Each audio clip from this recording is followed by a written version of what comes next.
The following video has been written and created without the use of AI. Please support your human content creators by liking the video and commenting something down below. Every comment you write, I will see. I personally check the comments every hour. Thank you.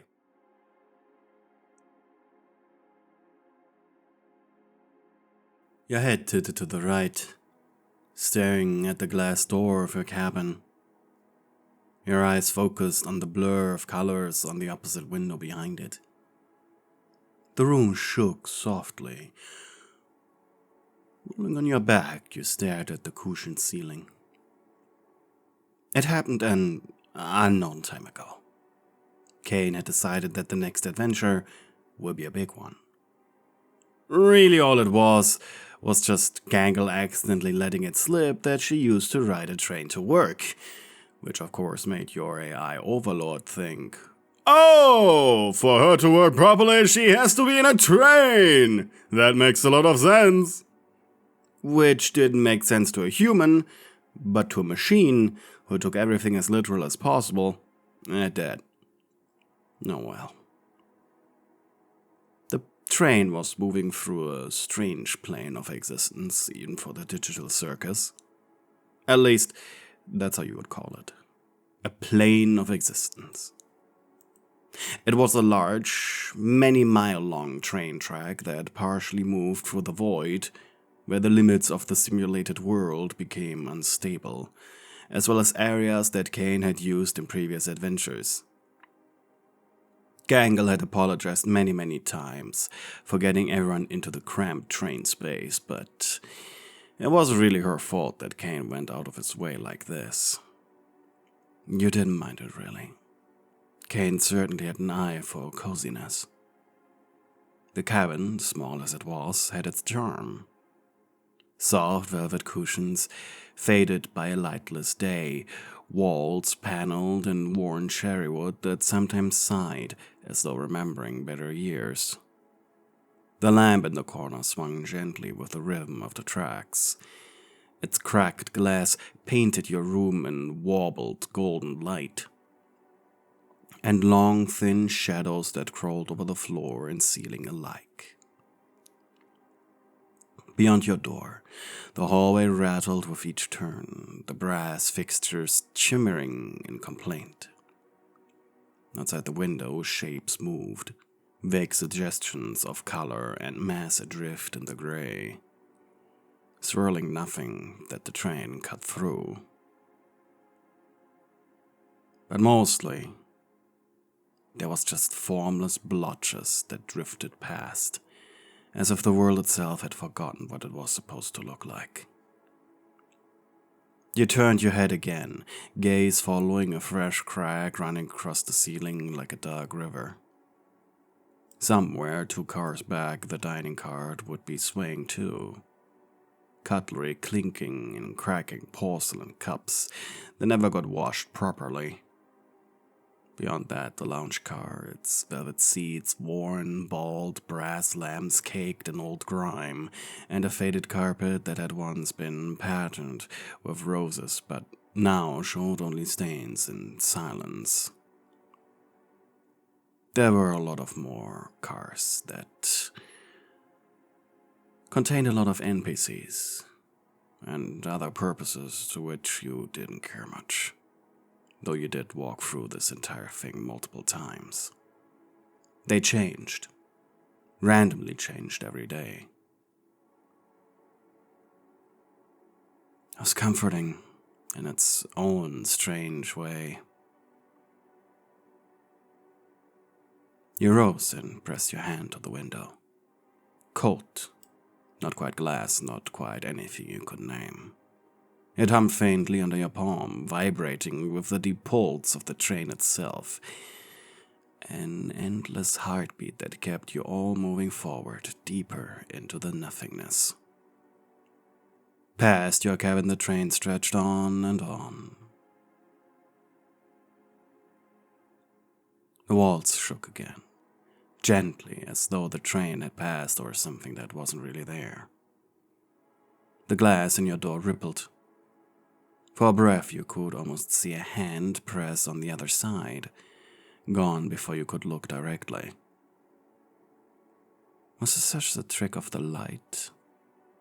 Did Kane play a prank on you? Or was this the void? And yet the train rolled ever onward, carried by momentum, by code, by the strange whims of your unseen master. And in your cabin, you way back once more. The ceiling above seemed closer than before. The air had become heavy with velvet dust and old perfume that had soaked into the walls decades ago. Outside, the void glowed faintly under flashes of violet static. Endlessly. And still the train pressed on. You closed your eyes. What bothered you the most about being a digital person wasn't the adventures or the constant assault of colors, but it was the sleeplessness. No sleep would ever come. No real processing of the mind occurred. You just were awake and focused all the time. You arched your back a little to readjust, and suddenly from outside you heard a knocking. It wasn't a gentle knock, more annoyed if anything. You sat up, arms behind you on the seat, looking at the cabin's glass door. There stood Jax, dressed in a rather formal attire. You chuckled, visibly causing the bunnyman frustration. And so he barged in. Yeah, me. That was me with 4 E's. The random name generator was glitched, but it gave you that name. Jax groaned. I'm the papers, please guy today. He growled. Every day, a random circus denizen would vanish out of nowhere and reappear at the front of the train in this getup. The goal was to check everyone's ticket. The problem? The NPCs on the other carts. Some didn't have tickets, and it was really annoying to keep track of them, as their too randomly changed. They all had different reactions to being found out. You yourself had the displeasure of having the glowing queen once without a ticket. Angrily, she had chased you through 4 carts after you wrote her down in your notebook, where the papers please guy for the day was supposed to keep track of everyone, at least the ones who didn't have a ticket.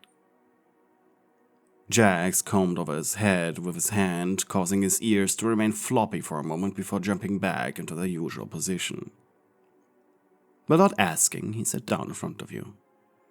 You're the first actual person I meet today. He would never tell you, but he was glad it was you. Jax and you had a connection he wanted to explore, though in truth, you just left him alone, unlike the others. Maybe that's why he liked you. Inside the digital circus, you had turned into what he called a funny little guy. You had the appearance of a white humanoid with a vague female shape, dressed in a white button-up shirt that went down to your knees. Your eyes were big, round black orbs, and you were bald. When Pomni had first laid eyes on you, the uncanniness of your appearance made her run away from you in fear, but you're used to people being uneasy around you. Hell, you couldn't look into any mirrors yourself. You had big, nubby hands that somehow still fully functioned, and your legs were just vaguely L-shaped stumps. If anything, you were just glad to be the only monochrome thing in this world. So, me? Any ideas how long this dumb trip will last? Jax pulled at the tie of his uniform. Somehow it managed to always be just tight enough to feel the pressure, but not enough to choke, no matter how hard he tried to loosen it. You scratched your head, which produced a squeaking noise similar to 2 balloons rubbing against each other. Well, I have a theory, but for that I need to be the tickets please guy next. Shoot. The NPCs who don't have tickets are permanently gone. Jax frowned and the circus censored his next comment entirely. And a chuckle escaped you as response. Yeah, I feel you. Worst is when you never stop, he mumbled, and you groaned.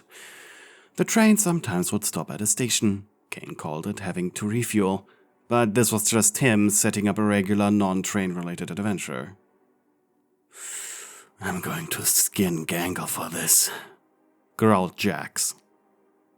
That's when your non-existent ears perked up. Oh, do tell me how you imagined that happening. Jax snorted. You really were the only one who never said, "No, that's too violent or aggressive," or some dumb crap like that. You gave him what he wanted. Reassurance. Though that was more your sarcastic side speaking rather than actual care. Well, maybe that's why he found you so endearing. Well, point taken.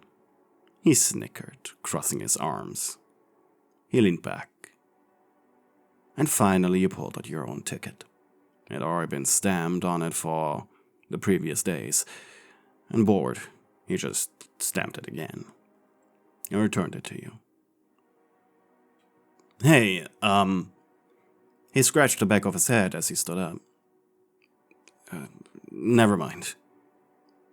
But just as he was about to walk out, he turned his head, and confused, you looked at him. I guess I see you around. He slid the door shut behind himself, and you were alone again. 3 days and an intermission adventure later, it was your turn to walk down the seemingly endless train. At least the beginning had become more pleasant. The first 3 cabins had been entirely devoid of any NPCs by now. The uniform clung heavily around your body. It felt really uncomfortable, and was hot. And the inability to sweat in your digital body didn't help. You had already stamped Zubal's ticket and were currently standing before evil Ragatha. She was always a delight to deal with. How dare you question me not having a ticket? She shouted at you. Bored, you looked into her eye and button.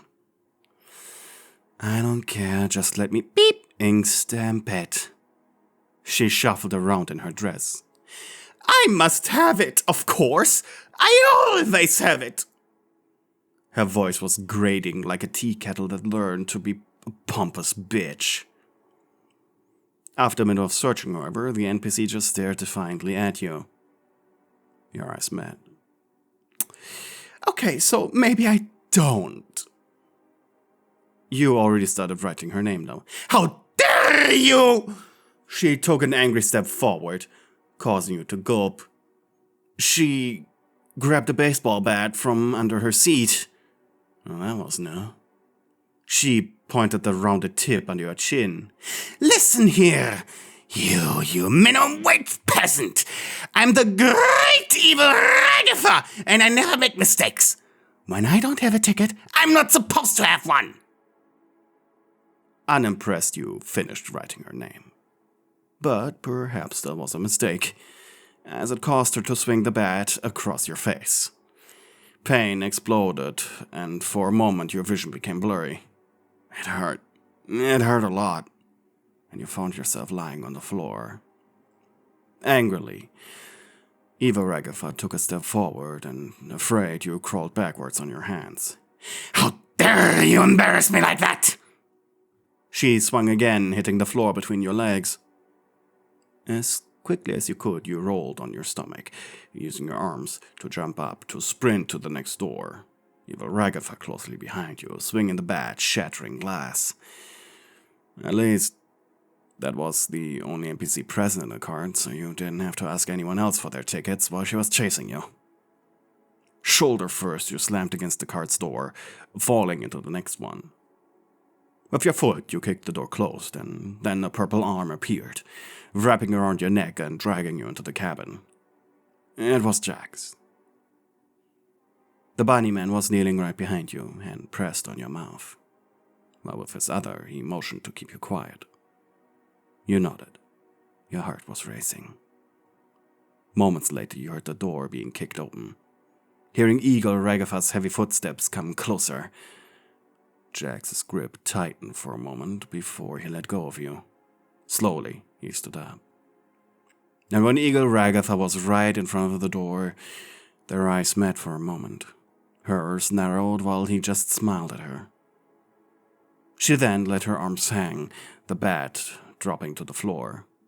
Listen, I just wanted to see the world. And poof, she was gone, with zero fanfare. Deleted from the train adventure for not having a ticket. Jax didn't help you up instead, he just proudly put his hands on his hip. Well. Look at you. Though then he noticed the bruise on your face. Hey, finally some color on that, huh? You punched his knee. Not hard, just enough to voice your annoyance with his comment. He chuckled, and slowly you got up, crawling yourself on the bench in his cabin. Hey, yeah, thanks for not ratting me out. You said in a flat tone. You should have seen what Orbsman did to Gangle yesterday, when he was booted off. She got what she deserved. What he did was a favor, you could tell. But why was he doing a favor for specifically you? You rubbed your face, while Jax crossed his arms, looking away in thought. Your head stopped hurting, but where the bat had hit, your skin felt very sensitive to the touch. At least that beep is off the beeping train now. I can't believe I'm saying this, but I'm glad you're okay, me. Your head tilted upwards to look at him. Keep this to yourself. No one will believe you anyways. You smirked, ignoring the pain moving your facial muscles broad. So you care about me, huh? He blushed and stared you down. You leaned back, chuckling. It's okay. You had a weak moment. We all have those. Me, he hissed. He tried looking at you with hatred or rage, but his expression was too soft at the edges, and to quickly change the subject and perhaps catch him off guard. You commented, Hey, when we get out of this, wanna find each other in the real world? Maybe catch up a little? You purred. This took him by surprise, so much so that his head fell backwards. What? Looking at him almost as if trying to challenge him. So that's where we are in our relationship, huh? He said that too nonchalantly. Relationship? You asked with a purr. You skipped the flirting, and I'm going straight for the kill. You shrugged. I feel like someone like you doesn't flirt seriously. So screw it. Not like we can do much in here anyways. And I need a little pick-me-up after getting my block knocked around with a baseball bat. Yeah, that sounds about right. Anyways, I'm better company than Zubul or Ragatha anyways. God, I'm glad she was in the cart. You growled. You probably would have punched Ragatha as a proxy to her evil counterpart. And a moment of silence then followed.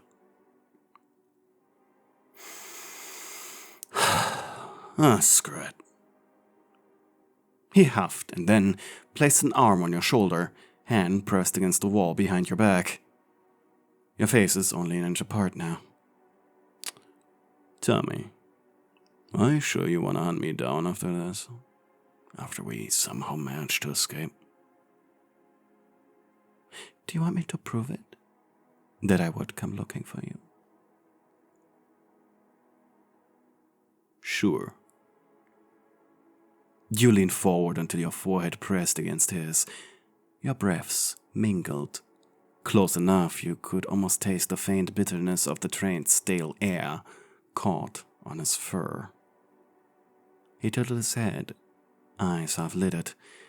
His grin turned razor-sharp and lazy all at once, and his lips found yours.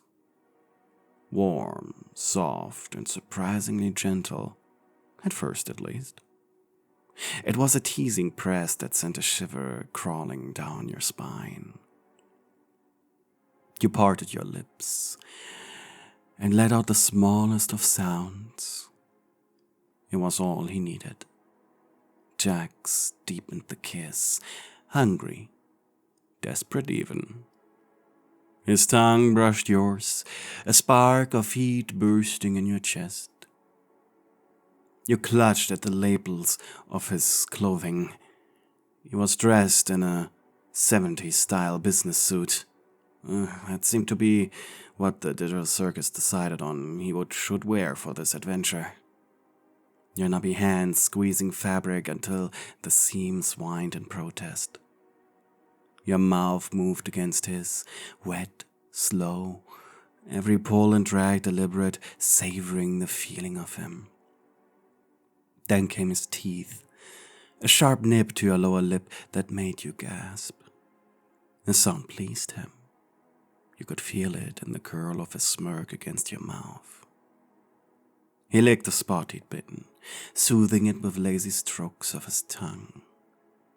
Your pulse thundered. Your bruised cheek flared under his touch, a raw edge of pain mixing with the rush of heat in your stomach.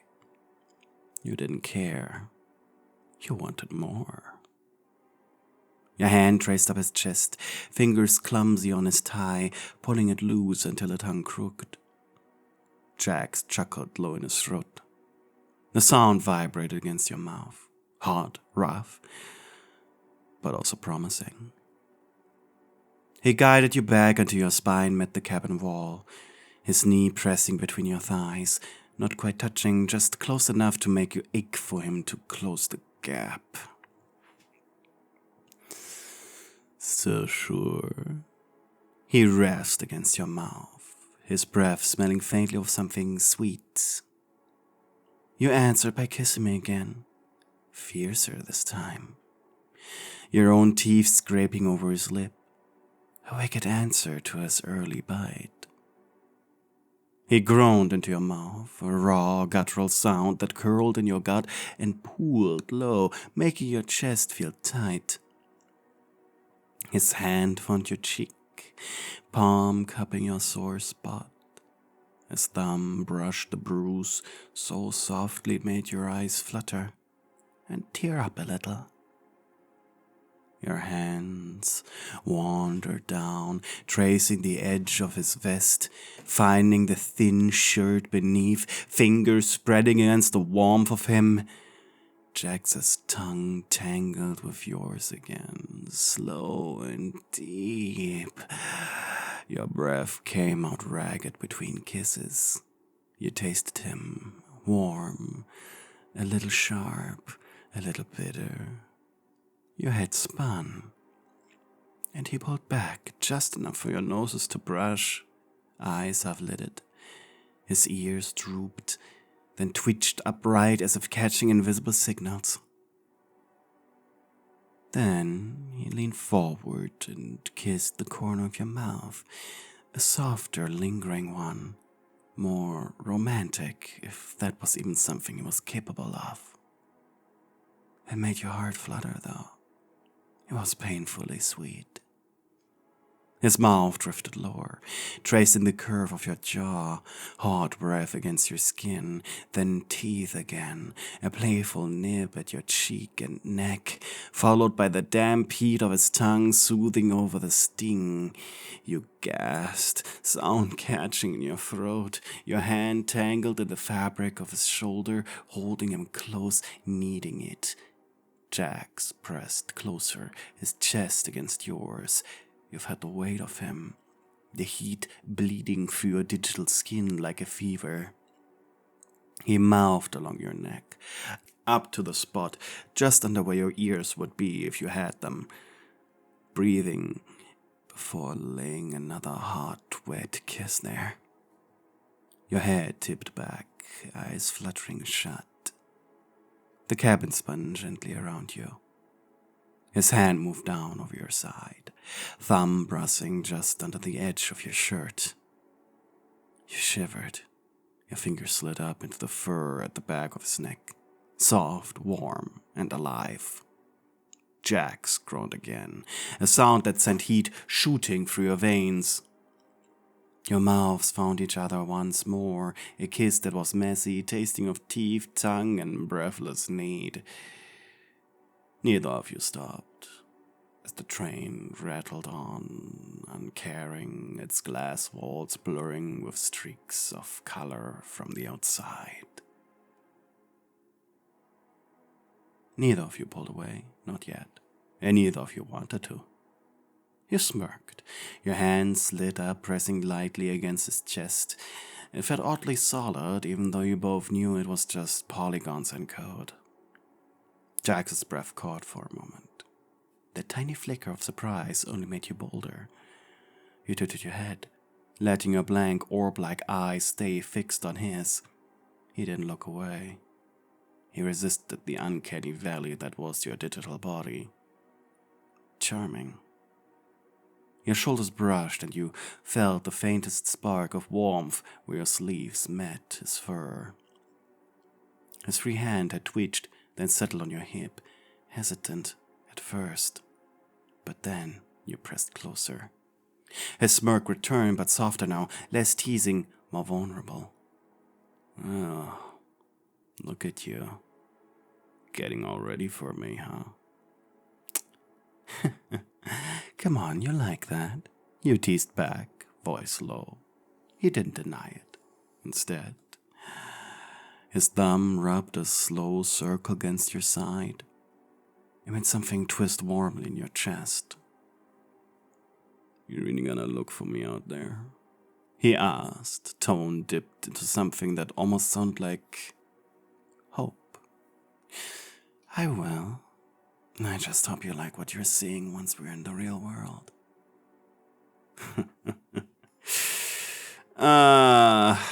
Well, if you're anything like this in real life, then we don't have to worry. His ears twitched. Slowly and deliberately you reached up, cupping his cheek with your big, knubby hand. It squeaked faintly against his fur, but neither of you laughed. And then he went for your belt, slowly undoing the uniform as you smiled at him. No quips, no jokes. Only lust.